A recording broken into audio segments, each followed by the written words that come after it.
Aleluia. Estou muito alegre nessa noite, igreja, por essa palavra que o Senhor liberou. 1 Samuel, capítulo 7. Você pode acompanhar aqui no telão. Tem alguém que está aqui nessa noite pela primeira vez para eu conhecer? Aleluia. Pode acender as luzes. Tem algumas pessoas pela primeira vez, sejam bem-vindos. Você tem liberdade para adorar a Deus neste lugar, amém? 20 anos se passaram desde a fundação da Igreja Evangélica Ministério Verdejante. Aleluia.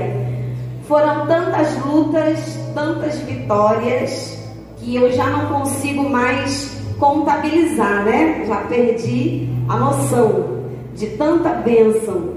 As lutas a gente esquece, né, irmãos? Porque você, depois que passa, você já recebeu a vitória, vai ficar lembrando de luta. Você tem que contar a bênção, né? E hoje nós chegamos aqui no ano de 2022, ano da esperança. No ano de 2002, janeiro de 2002, era fundada, nascia a Igreja Evangélica Ministério Verdejante. Eu e a minha família, pastor Geraldo, que está na glória, e meus 2 filhos e a minha mãe, viemos para essa terra como missionários para fundar essa igreja, né? E essa palavra, Ebenezer, ela tem feito parte da minha vida. Essa palavra tem sido uma arma de guerra na minha vida. Ebenezer, até aqui nos ajudou o Senhor. Esse texto que está aqui, vamos ler 1 Samuel capítulo 7. Eu vou ler a partir do versículo 1, tá, igreja? Para poder pegar o contexto da história. Então vieram os homens de Kiriat Jearim e levaram a arca do Senhor e a trouxeram à casa de Abinadab no outeiro e consagraram Eleazar, seu filho, para que guardasse a arca do Senhor. E sucedeu que desde aquele dia a arca ficou em Kiriat Jearim, e tantos dias se passaram que chegaram até 20 anos. E lamentava toda a casa de Israel após o Senhor. Então falou o Senhor a toda a casa de Israel, dizendo: se com todo o coração vos converteres ao Senhor, e tirai dentre vós os deuses estranhos, os astarotes, e preparai o vosso coração ao Senhor, e servi-lo a Ele só, e vos livrará da mão dos filisteus. Então os filhos de Israel tomaram dentre si os balaíns, os astarotes, e serviram só ao Senhor, tiraram os deuses. Disse mais Samuel: congregai todo Israel em Mispa, e orarei por vós ao Senhor. E congregaram-se em Mispa, e tiraram água, e derramaram perante o Senhor, e jejuaram naquele dia, e disseram ali: pecamos contra o Senhor. E julgava Samuel os filhos de Israel em Mispa. E ouvindo, pois, os filisteus que os filhos de Israel estavam congregados em Mispa, subiram os maiorais dos filisteus contra Israel. O que ouvindo os filhos de Israel temeram por causa dos filisteus, pelo que disseram os filhos de Israel a Samuel: não cesses de clamar ao Senhor nosso Deus por nós, para que nos livre das mãos dos filisteus. Então Samuel tomou um cordeiro que ainda mamava, sacrificou inteiro em holocausto ao Senhor, e clamou Samuel ao Senhor por Israel, e o Senhor lhe deu ouvidos. E sucedeu que, estando Samuel sacrificando o holocausto, os filisteus chegaram à peleja contra Israel, e trovejou o Senhor naquele dia com grande trovoada sobre os filisteus, e os aterrou de tal modo que todos foram derrotados diante dos filhos de Israel. E os homens de Israel saíram de Mispa e perseguiram os filisteus e os feriram até Betcar. E então tomou Samuel uma pedra e a pôs em Mispa e Sem, e chamou o seu nome Ebenezer, e disse: até aqui nos ajudou o Senhor. Aleluia. Você está vendo? Eu quis ler esse texto para você entender o contexto. Ebenezer era o nome de uma aldeia de Efraim, onde os filisteus derrotaram os israelitas. Se você for retroceder em Samuel, lá no capítulo 4, no capítulo 5, você vai ver que o povo de Israel, eles já haviam sido derrotados. E mais tarde, quando os israelitas venceram os filisteus e levantaram uma pedra, chamaram ela de Ebenezer. Portanto, Ebenezer é também dado o nome a uma pedra memorial erigida por Samuel, para marcar o lugar onde Deus ajudou Israel a derrotar os filisteus. Então, primeiro, os filisteus derrotaram Israel, os israelitas, né? Próximo da aldeia chamada Ebenezer, que é pedra de ajuda. E o Senhor, naquele tempo, não pôde ser a pedra de ajuda de Israel. Por quê? Porque o texto que nós lemos diz aqui que eles estavam adorando a outros deuses. Eles estavam em desobediência. Deus só pode ser a nossa pedra de ajuda quando nós estamos em obediência, adorando só Ele. Eu achei interessante quando o Senhor me deu essa palavra aqui na quinta-feira, porque o texto fala que já haviam passado 20 anos, e o povo estava chorando, o povo estava se lamentando, porque eles ainda não tinham recebido a vitória. E quantas pessoas, irmãos, passaram por essa igreja que hoje completa 20 anos, quantas receberam vitória? E quantas até hoje não receberam a vitória? Será por quê? Porque o nosso Deus, Ele não falha. A mesma pedra, o mesmo lugar onde eles estavam, que chamava Ebenezer, eles foram derrotados.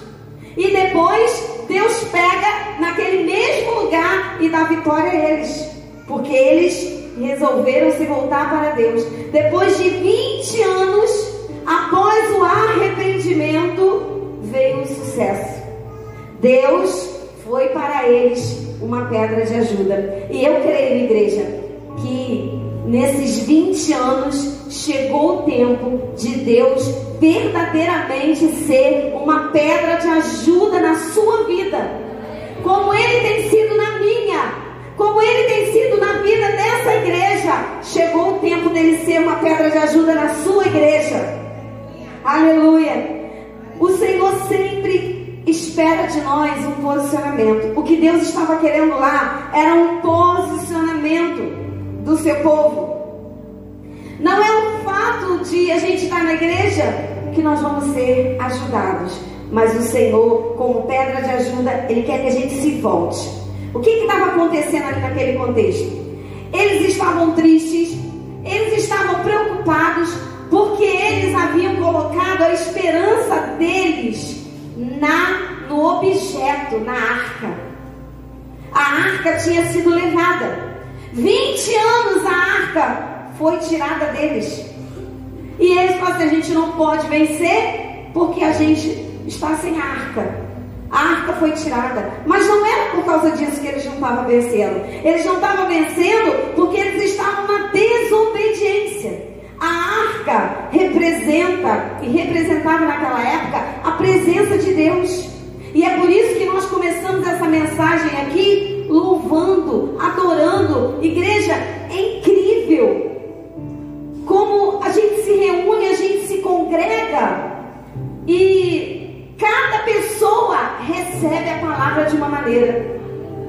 Aquele que vem com o coração aberto, aquele que vem voltado para Deus, tudo que é ministrado no altar, ele toma posse e ele é abençoado. Não é o fato de você estar na igreja, mas é o fato de você estar na presença de Deus. Era isso que Deus estava ensinando aquele povo. Não é a arca que santifica, é o Deus que santifica a arca. Era o que aquela arca representava, que eles não estavam entendendo. Então, para ter a ajuda do Senhor, primeiro nós precisamos ter o Senhor. E a arca representava a presença de Deus no meio do povo. arca, muitos aqui devem saber, ela guardava 3 elementos dentro dela: o vaso de maná, a vara de Arão e as tábuas da lei. Olha só, 3 coisas que precisa ter na nossa vida para a gente ter a ajuda de Deus. Porque a arca representa a presença. Eu só tenho ajuda se eu tiver a presença.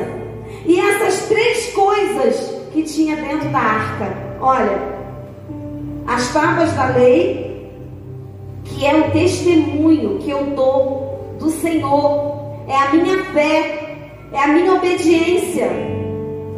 Estava lá dentro da arca as tábuas da lei.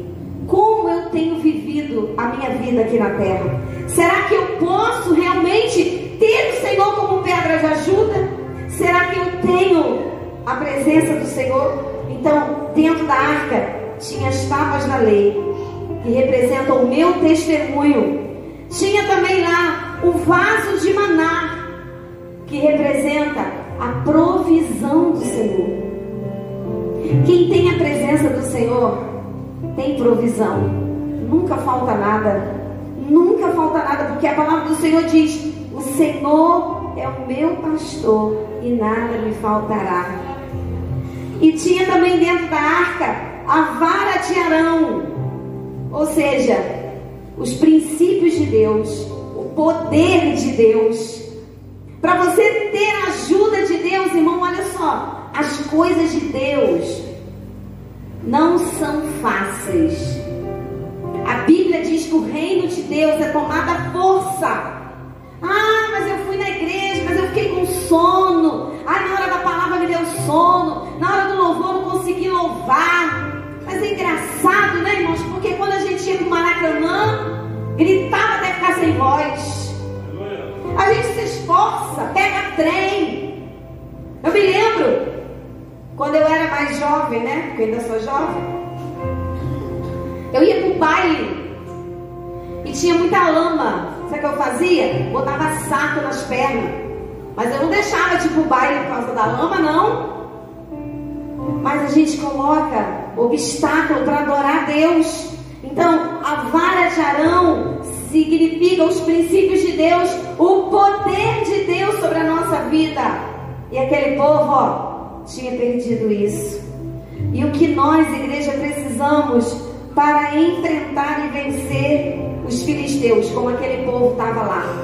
Porque isso fala conosco nesse tempo. Nós precisamos a presença de Deus. Então nós precisamos do mover do Espírito. Nós precisamos orar mais. Nós precisamos ter uma vida de oração com Deus, uma vida, um estilo de vida que adore a Deus. Nós precisamos da presença do Senhor. Samuel começou a falar para eles o que eles precisavam fazer. Olha, e sucedeu que naquele dia ficou em Quiriate-Jearim e se lamentaram toda a casa de Israel. Então Samuel falou a toda a casa de Israel: se com todo o coração vos converterdes ao Senhor. Então nós precisamos buscar o Senhor com todo o coração. Aí ele continua: e jogar os deuses fora. Nós precisamos, irmão, tirar tudo da nossa vida que não agrada o Senhor. O que você tem feito? Será que você tem feito alguma coisa que tem desagradado ao Senhor? O Senhor está falando nessa noite. Então ele diz: tira a idolatria, tira tudo que afasta você do Senhor, todo pecado, todos os demônios, né? Josué 24, 23 diz assim: Josué continuou: então joguem fora os deuses estranhos que estão com vocês e prometa que serão fiéis ao Senhor, o Deus de Israel. É isso que o Senhor quer, compromisso.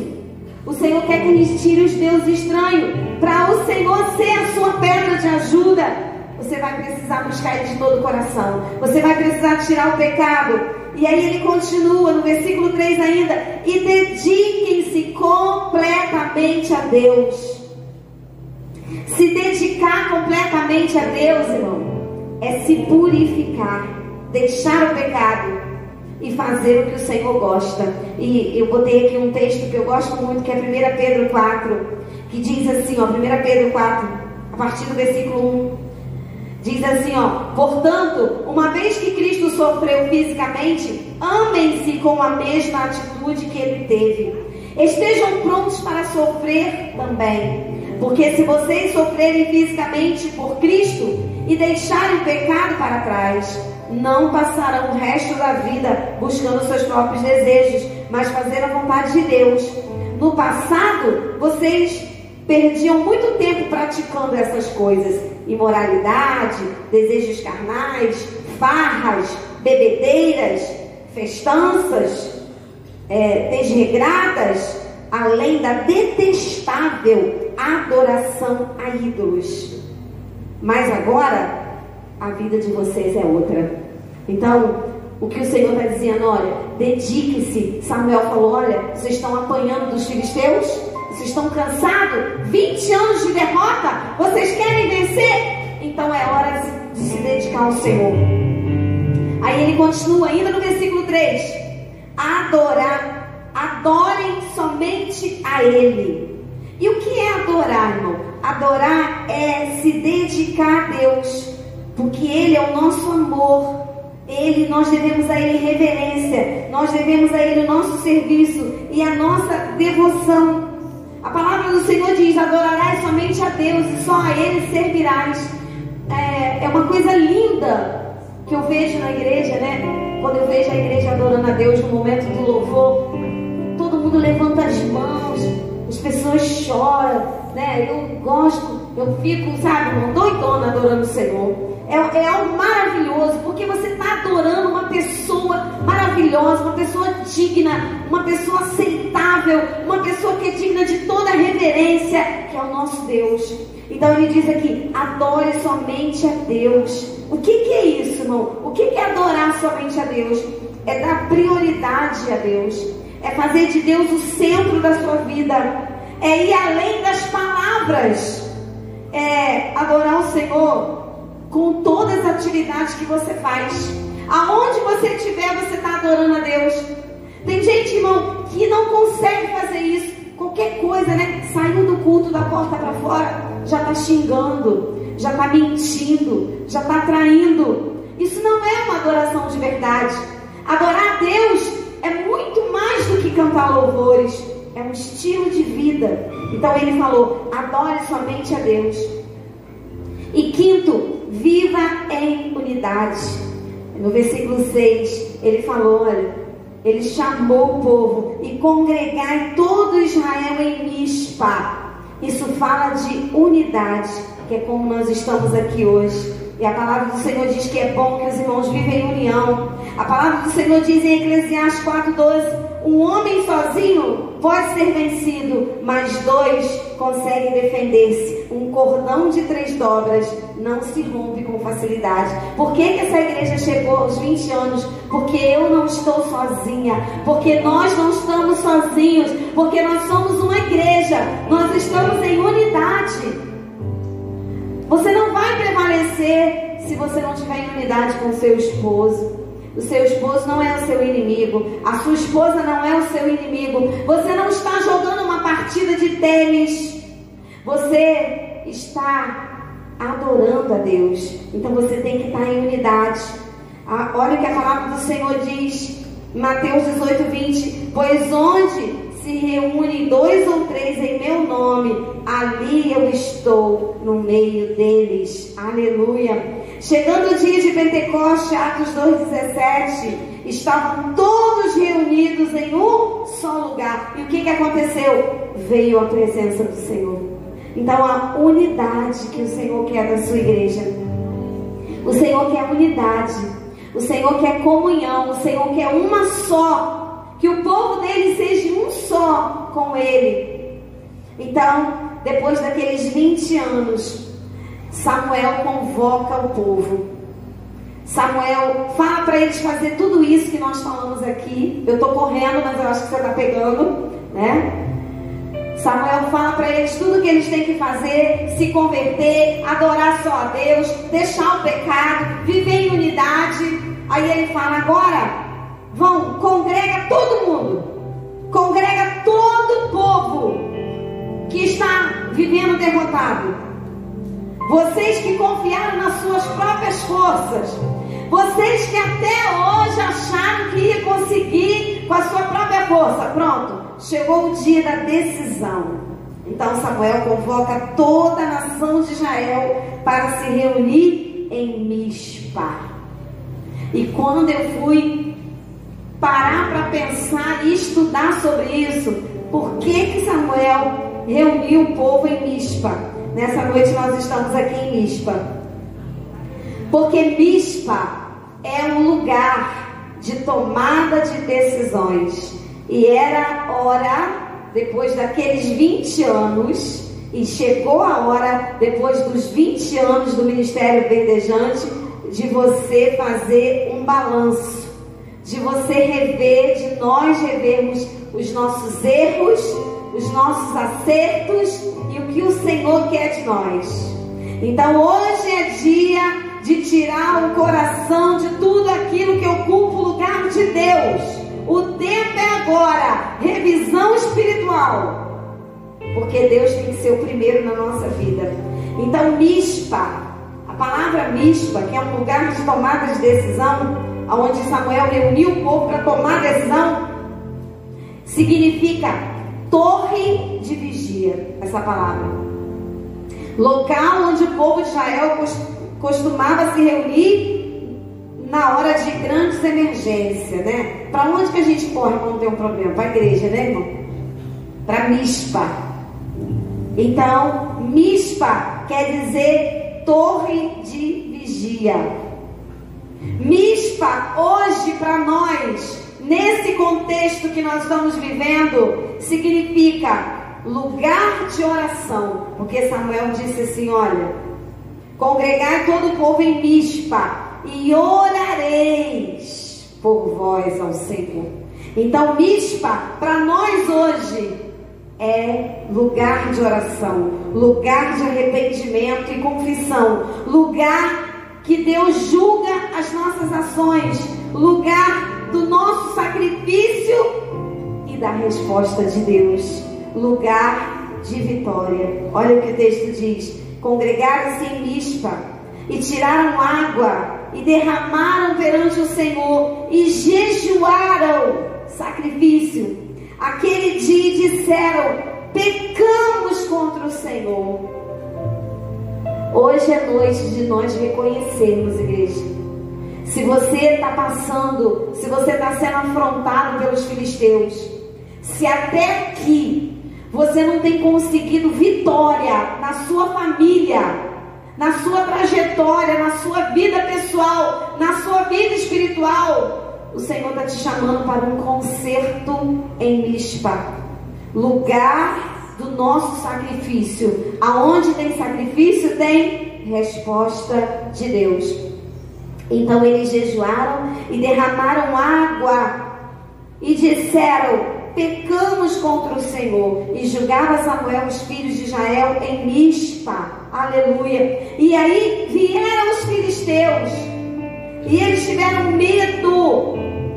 E aí eles disseram a Samuel: não cesse de clamar por nós. Aleluia. O lugar onde foi colocado a pedra. Olha só, irmãos, que tremendo. Porque eu quero orar pela sua vida nessa noite. Assim como Samuel orou pelos filhos de Israel, nessa noite eu quero orar pela sua vida. Ó, a pedra está aqui. Nós colocamos uma pedra simbólica aqui, a Ebenezer. Samuel então pega uma pedra quando aquele povo se arrepende, quando aquele povo sacrifica, quando aquele povo confessa os pecados. Samuel põe a pedra e ele coloca a pedra entre Sem e Mispa. Ele coloca a pedra entre aquelas duas cidades, aqueles dois lugares.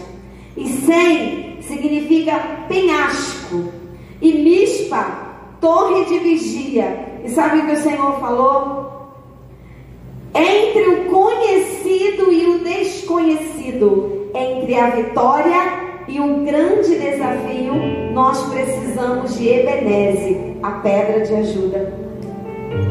Entre o seu problema, sem penhasco, desconhecido, quando você olha para o penhasco, o que você sente? Medo.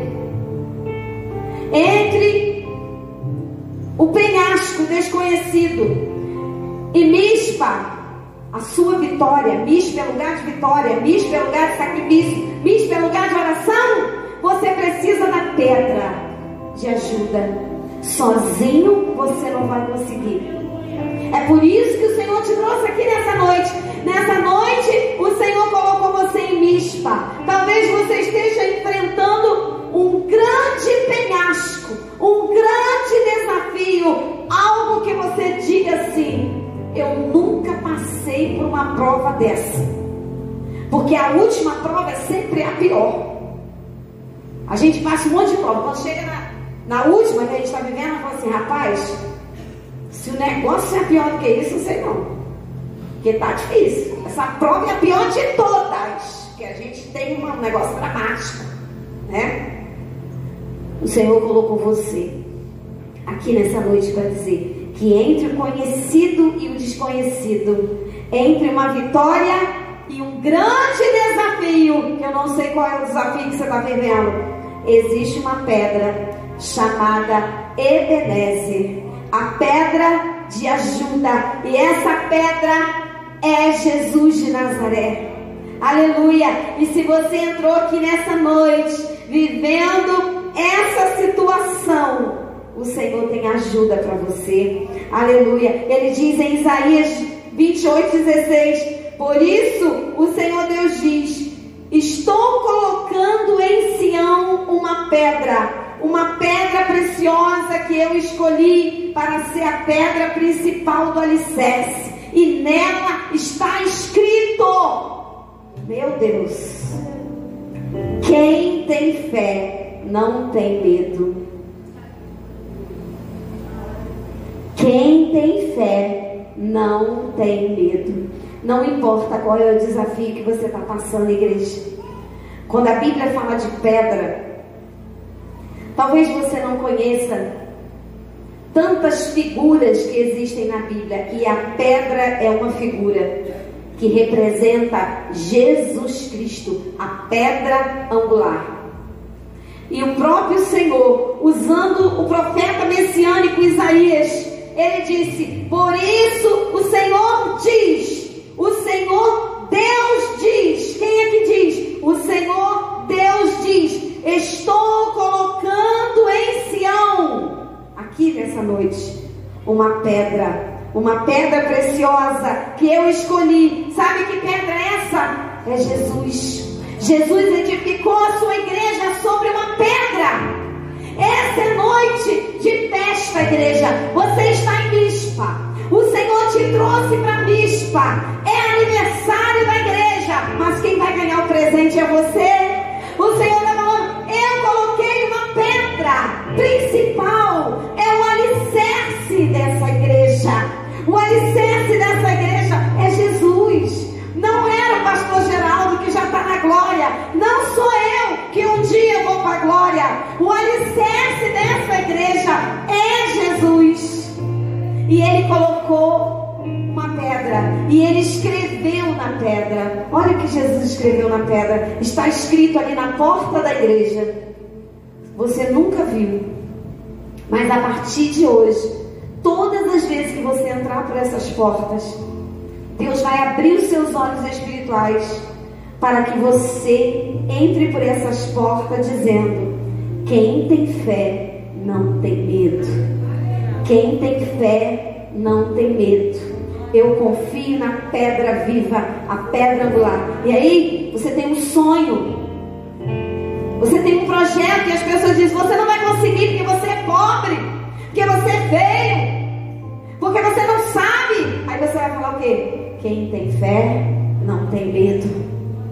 Quem tem fé não tem medo. E aí o que você vai fazer? Você vai adorar, você vai buscar o Senhor, você vai sacrificar, você vai se voltar, você vai vir para Mispa.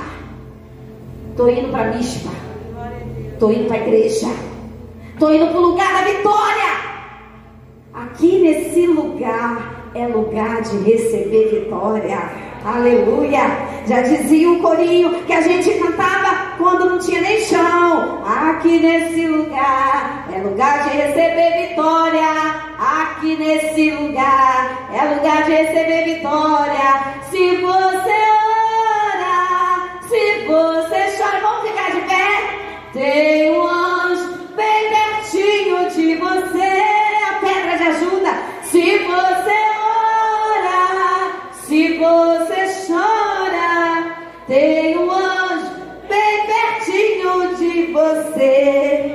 A pedra que os construtores rejeitaram veio a ser a mais importante de todas. Isso foi feito pelo Senhor. E é uma coisa maravilhosa. Mateus 21, 42. Coloque esse versículo aqui, por favor, e deixa ele aqui. As pessoas vão olhar para você.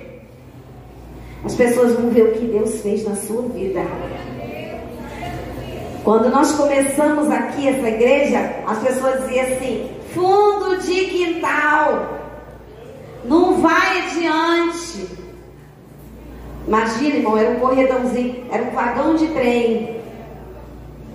A igreja vem, a igreja foi apertando a minha casa. A igreja foi entrando no meu quintal, a igreja foi entrando na minha sala, nos quartos do meu filho, no banheiro. Quando nós vimos, nós estávamos encurralados. Nós tivemos que sair. E a igreja foi crescendo. A igreja foi crescendo. E as pessoas diziam: olha, hoje, irmão, todo lugar que eu vou, onde eu chego, às vezes eu estou num lugar muito longe, a pessoa olha para mim e começa a me olhar. Conheço a senhora. Ontem mesmo eu estava no shopping de máscara. Aí a menina, ó, caixa, lá no shopping: conheço a senhora. Eu falei: tá bom, que legal. Ah, a senhora é a pastora Andréia, do Ministério Verdejante. Falei: Glória, você já foi lá? Já conheço aquela igreja. Hoje, irmão, a nossa igreja é conhecida. Sabe por quê? Olha aqui. A pedra que os construtores rejeitaram veio a ser a mais importante de todas. Isso foi feito pelo Senhor. E é coisa maravilhosa. Foi o Senhor que fez isso aqui, irmão. É dele, por ele, para ele. Quantos casamentos foram restaurados? Quantas almas se renderam aos pés do Senhor? Porque foi ele que fez isso. Ele colocou uma pedra e ele escreveu na pedra: quem tem fé não tem medo. Ebenezer, pedra de ajuda. Eu queria orar por você, eu queria fazer esse convite para você. Chegou o tempo de decisão. Nós precisamos decidir hoje se nós vamos adorar o Senhor em Mispa. Aleluia. E eu pedi ao Senhor uma lembrança para me dar para a igreja. Então nós oramos e colocamos aqui não é para você adorar isso, mas é para você lembrar que você tem uma pedra de ajuda. É a lembrança do aniversário da sua igreja. Se você está visitando também, você pode pegar. E a sua pastora, eu particularmente, eu oro, eu tenho uma pedra no meu quarto. E quando eu estou no penhasco, quando eu estou vivendo momentos difíceis, eu vou naquela pedra que representa o Senhor Jesus, Ebenezer, e eu coloco ali, eu pego aquela pedra e oro, eu falo: Senhor, Tu és a minha ajuda, eu entrego essa causa nas Tuas mãos, Senhor, aleluia. E eu queria que você experimentasse isso, que você tivesse essa experiência. Isso é profético. A nossa ajuda não é essa pedra, mas ela nos lembra quem é o nosso socorro, quem é o nosso Deus, aquele Deus que nós podemos clamar a qualquer momento. E Ele vem, Ele diz: clamas a mim e eu te ouvirei. Aleluia. Pede e eu vos darei as nações por herança. Se você está aqui nessa noite, se você quer fazer como aquele povo fez, se você quer pedir o socorro do Senhor, vem aqui no altar. Aleluia. Você já pega a sua pedra